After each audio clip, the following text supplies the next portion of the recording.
Ici, on arrive à croiser la problématique vraiment culturelle avec celle du patrimoine et de la revalorisation du patrimoine. Et c'est vrai que c'est un créneau qui marche.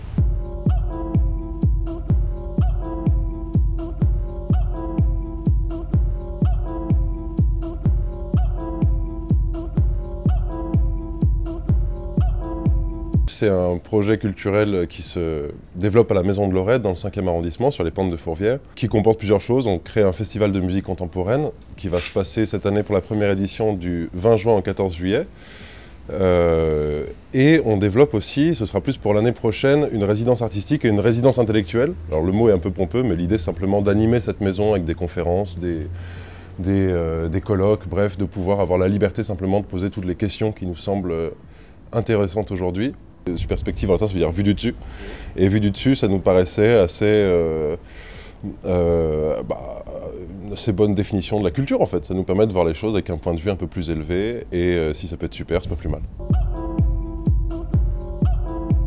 C'est une des plus vieilles demeures lyonnaises et une pièce importante du patrimoine historique lyonnais. Les propriétaires de ce lieu étaient depuis 10 ans en réflexion sur la manière de le faire rayonner, parce que c'est un lieu magnifique qui a été restauré il y a 10 ans par Didier Réplin, qui est l'architecte du patrimoine, là, qui vient de faire l'Hôtel-Dieu. Et très simplement, on allait trouver les propriétaires du lieu pour leur proposer un projet qui s'inscrivait dans l'histoire de cette maison, centré sur la culture contemporaine, et ils l'ont tout de suite accepté.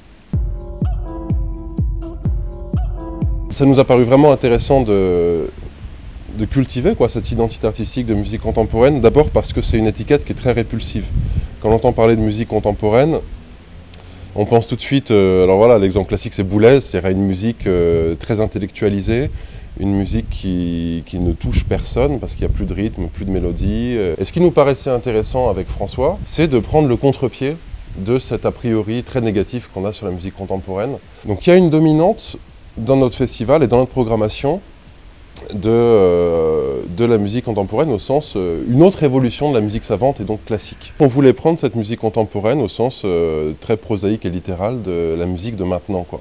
Il y a aussi bien une musique qui est l'évolution du classique et incroyable, et on veut la faire entendre aux côtés des musiques, des évolutions du jazz, de la musique électro.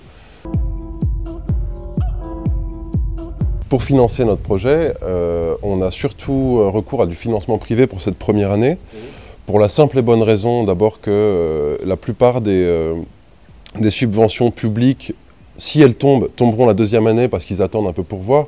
Il faut savoir que si on demande une subvention par exemple à la ville de Lyon ou à la région pour nous la donner, il faut qu'ils l'enlèvent à quelqu'un, parce qu'on est dans un contexte où toutes les places sont prises et puis il n'y a pas un budget, un budget infini.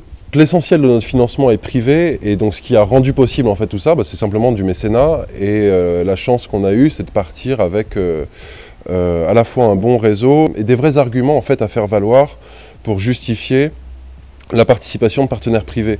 C'est-à-dire par exemple ici on arrive à croiser la problématique vraiment culturelle avec celle du patrimoine et de la revalorisation du patrimoine et c'est vrai que c'est un créneau qui marche.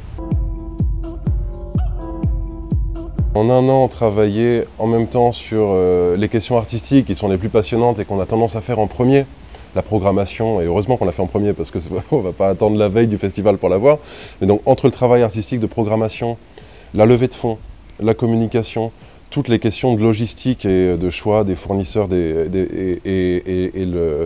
le travail en fait d'organisation des partenariats, aussi bien les partenariats médias, les partenariats institutionnels et financiers. C'est vrai que c'est un travail. Et puis voilà, on se forme un peu pour tout ça, on se forme sur le tas. Au départ, je suis prof de philosophie, François est pianiste.